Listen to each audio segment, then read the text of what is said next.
What's up, everybody? Today we're going to talk about putting an offer on a home and winning that offer. So, if you have not paid attention to the news lately, we are in a crazy real estate market right now. At least in North Carolina, Fayetteville, North Carolina, and I believe across the country is just absolutely crazy right now.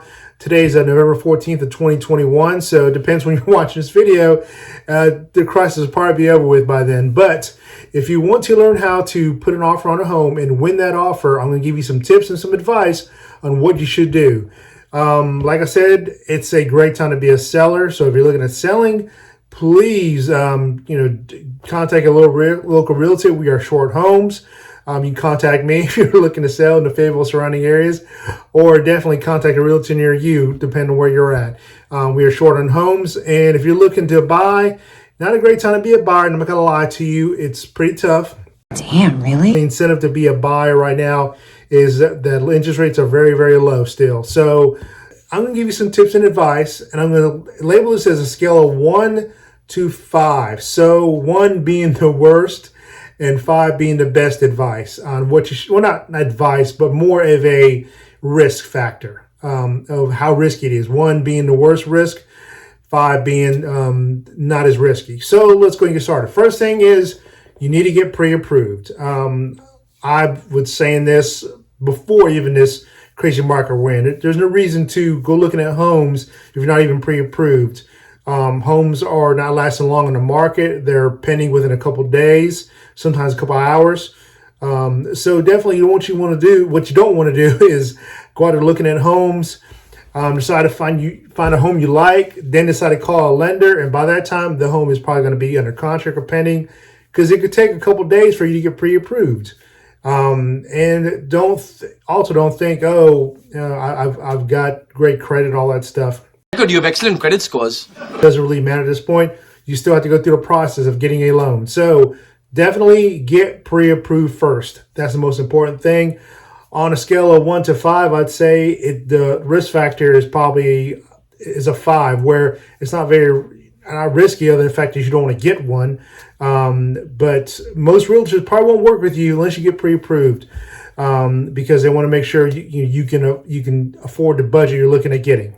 Okay, so next thing I would recommend is definitely make sure you have enough money for due diligence, earnest money, closing cost, and possibly an appraisal gap too. And I'll talk about all 4 of those here in a second.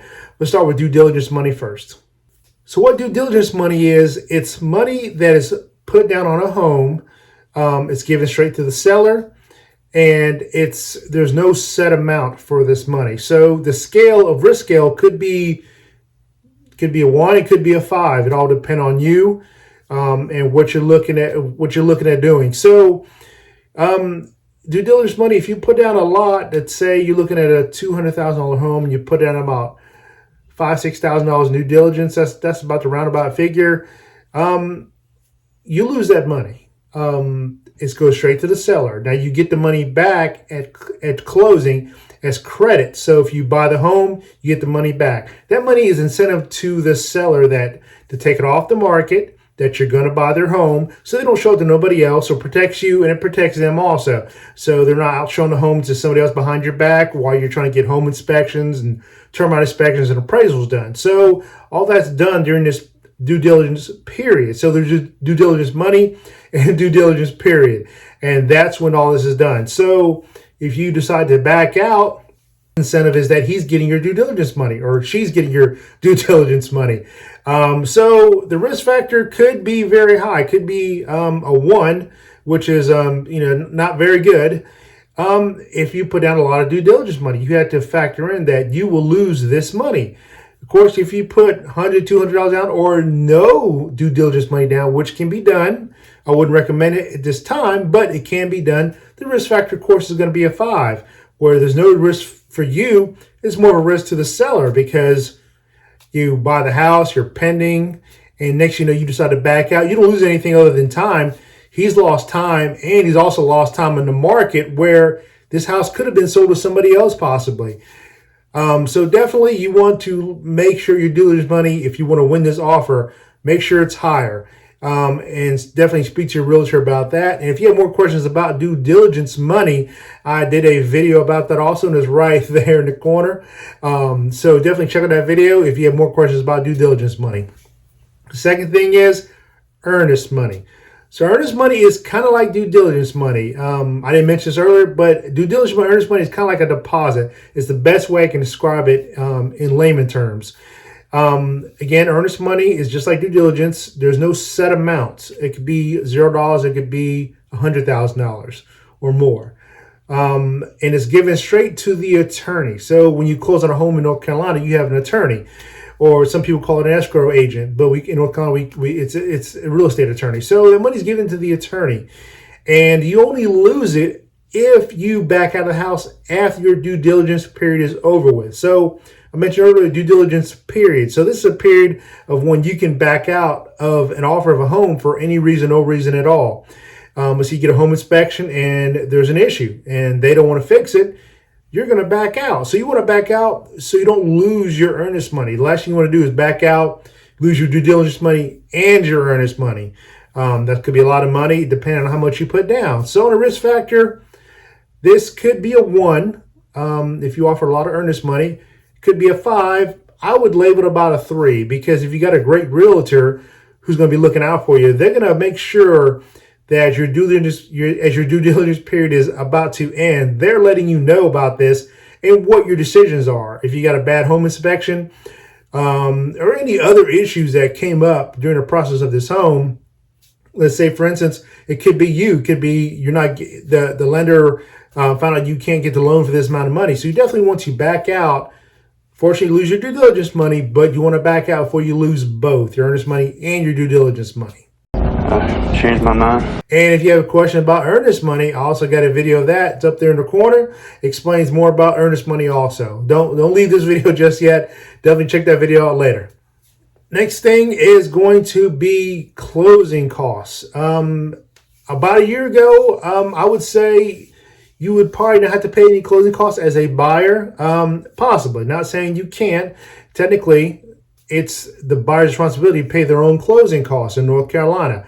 I can't vouch for other states, but typically the buyer pays their own closing costs. Of course, in the offer itself, you can ask the seller to pay your closing costs, and that could vary depending on the price of the home. Like I said, a year ago, that may have happened, but not right now. That I've seen as much. Not saying it can't, but the risk factor is not. More likely, it's not going to happen. It's just a crazy market, seller's market, like I said earlier. So if you offer to pay your own closing costs, the risk factor, it's not really much of a risk factor. I'd say it's about a 4. It sucks that you got to pay your own closing costs, but it's not really a risk factor because you're not paying that money until you close. So actually probably more of a 5 than it is a 4. So definitely a 5 on the risk factor. You won't lose that money until you close. And, it's something you would have to pay for as a buyer anyway. So definitely you want to offer to pay closing costs. That's one way another way to make your offer stronger when you do put an offer on this home. Stronger. All right, the next thing I talk about is appraisal gaps. And appraisal gaps in North Carolina is this. Basically, a house has to be appraised by an appraiser to make sure it's worth what you're trying to pay for it. So again, I'll use the example of $200,000 for the home. This is a roundabout number. But let's say you're going to buy this home for $200,000 and the lender is going to loan you the $200,000. But they're going to send an appraiser out there to make sure the house is worth what you're paying for. They're looking at square footage. They're looking at updates, renovations, locations, stuff like that. To make sure it's worth it. So let's say the house is only worth $195,000. They're only going to loan you $195,000. What an appraisal gap is a lot of people are asking over asking price. So if someone's offering this house for $200,000, and you may want to offer $205,000 or $206,000 or $220,000. It depends on you, of course. Let's say you offer $205,000, just another roundabout number. So you're offering $5,000 over asking price. Now, you could do an appraisal gap written up by an attorney that says you're willing to pay $5,000 more than the appraisal price out of pocket for this home. So in other words, house is $200,000, you offer $205,000, and it came in at $195,000. You will offer $5,000 more, which means you'll eventually just buy the home for $200,000, not $205,000. So remember, $195,000 it appraised at. So if you offer $5,000 over the appraisal gap, it's going to be $200,000. And there's no set amount on appraisal gap. You could offer $10,000, $20,000, $2,000, $1,000. So let's say you, for another example, let's say house again is $200,000. It came in at $195,000, and you offer an appraisal gap of $2,000. Now you'd only pay $197,000 for this house. Remember, the $2,000 is going to come out of your pocket. So make sure you have that money set aside to pay this appraisal gap. If you don't, definitely don't offer the appraisal gap. Give me the money. On a risk factor scale, I would say this is a 1. I only say that just because now you have no equity in your home, and you're paying thousands of dollars more possibly for a home that you know is not worth that much. So if the house is only, if it's being listed for $200,000 and it's only worth $195,000, and you did an appraisal gap of $5,000, you just paid $5,000 more for this house. It's this house. So if you decide to go sell it, that's going to be an issue for you in a couple of years. Because now you paid more for the house. You've lost equity in the house, and the only way to get it back would basically to hang on to the house for a long time, hoping the market will appreciate over time, which it usually does. But that's a big risk factor, in my opinion. A lot of people are doing it. So definitely speak to your realtor again, whoever you're using, about the appraisal gap, and just be aware of all the issues that could come with it.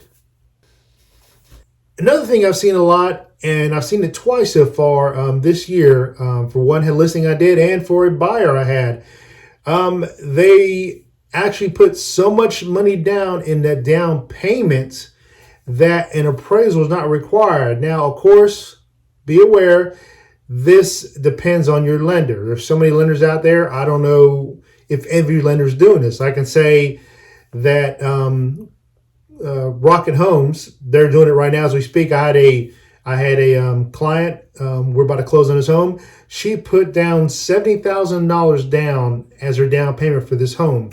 So she's got so much equity into the home that the bank felt there was not need for an appraisal, which I totally agree with them also. It's there's a reason to, because if they were to foreclose our home within a year, they'll get the home and they've already got equity in it. So an appraisal is not needed.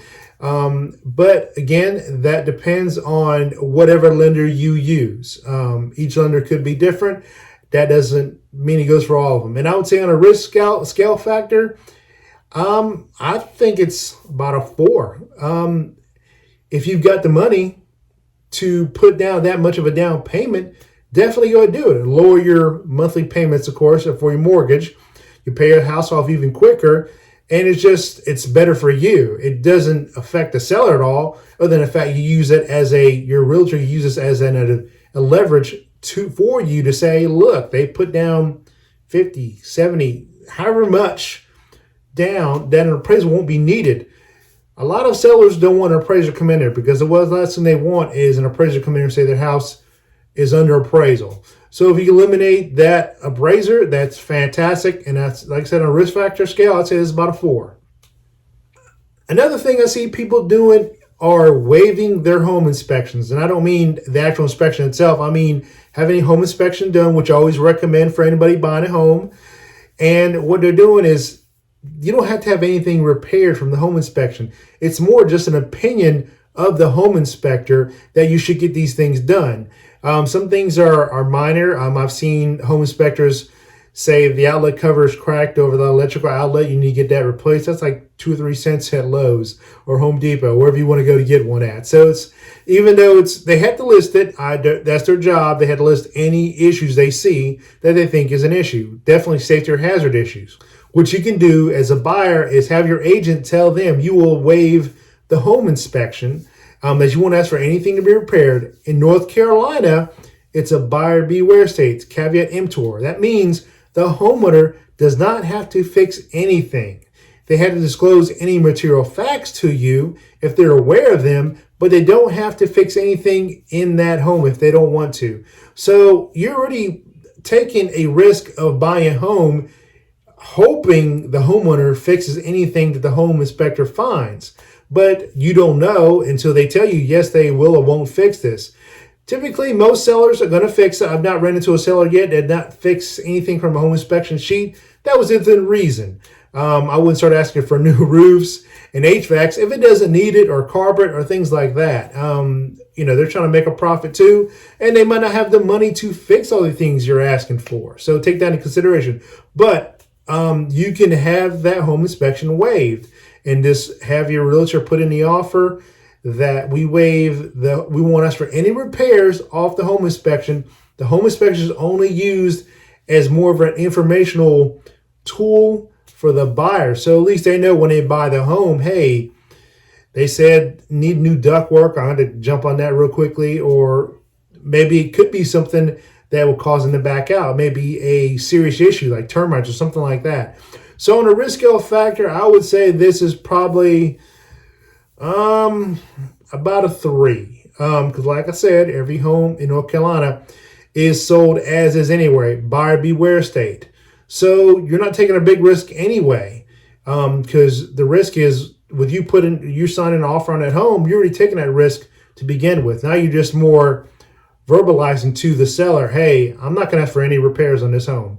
I've won a lot of offers like that, but you definitely have to be sure of the home, the condition of the home.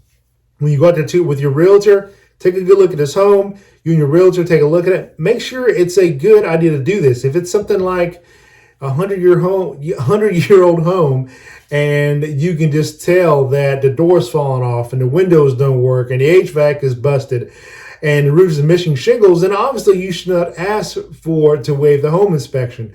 You probably would want to ask for these things to be fixed along with the offer. So be careful of that. Next thing that I get asked a lot are what I call love letters. And these are letters from the buyer's family telling the seller, please sell me your home. You love it. For the fact of, it's kind of tug on their heartstrings a little bit, hopefully. I've not seen these work personally. I've had a lot of homes listed. They see the letters. They feel their heart being tugged a little bit. But at the end of the day, they went with the best offer that suited that situation for them. And also now they just passed it's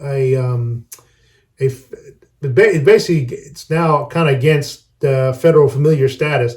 You cannot tug on their heartstrings and talk about your family and stuff like that, because it could be a familiar status issue with the federal law. So now love letters are not even allowed anymore here. Love letters, yes. Another good tip would be, if you're putting an offer on a home, find out from the sellers, what are they looking for a closing date.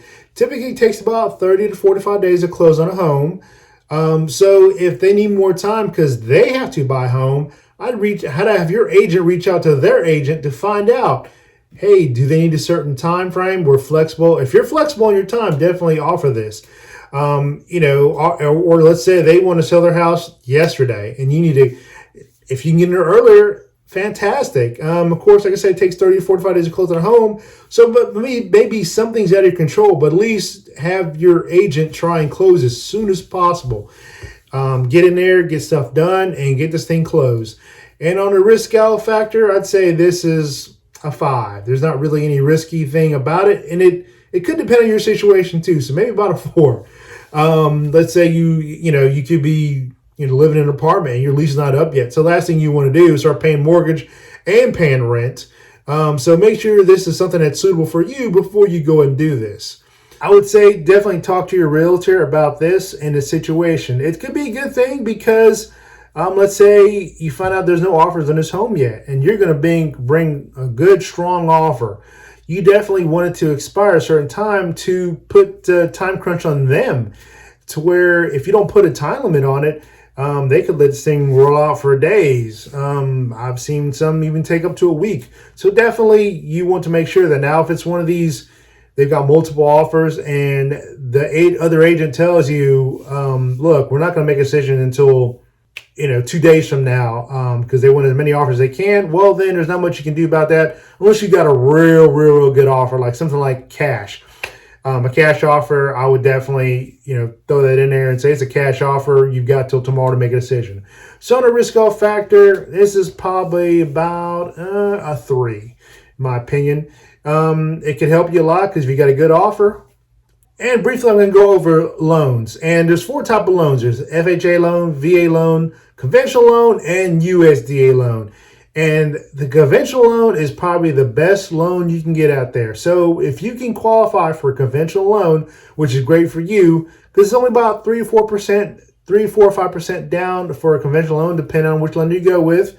And once you pay up to a certain amount, your PMI falls off, which is your private mortgage insurance.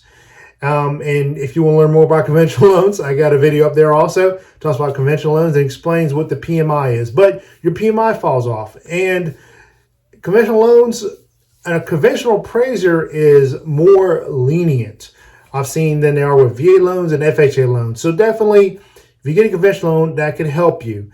As a risk-off factor, I'd say it's about a 5. There's not really much risk in it.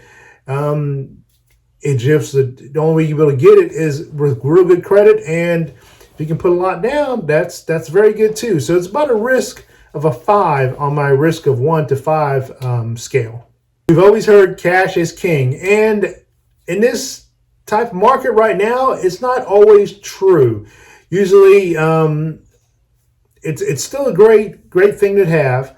Don't get me wrong, but when you have someone who's getting a loan for the $200,000 example, get on a home, but let's say we've got a house of $200,000, and you've got a buyer who's going to offer $200,000 plus $10,000 over, so they're offered $210,000, and you've got cash. You come in at $200,000 or even $205,000.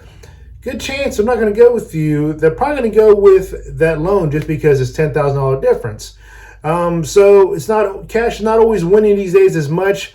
Usually I see investors with a lot of cash, and it's not a great time to be an investor in this type of market. You can still find some good deals out there, of course, but you're now, as an investor, you're competing with a lot of first-time buyers or buyers who are very desperate.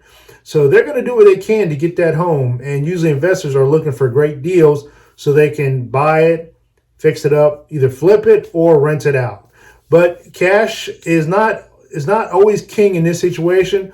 And on a risk-off factor, it's a 5. If you got cash, that's great. Eliminates the appraiser, eliminates shorter on closing time. So usually it may take 2 or 3 weeks to close on a home instead of maybe 30 to 45 days.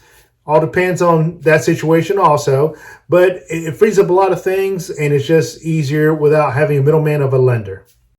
If you enjoyed that video, please check out these videos right here in the left-hand corner. Up top here is a video about taxes in Fayetteville, North Carolina. And the bottom video is a video that YouTube recommends for you. Now, I do videos about moving and living in North Carolina all the time, specifically the Fayetteville area. So if you're looking for a real estate agent, please reach out to me. Love to help you. See you guys in the next video.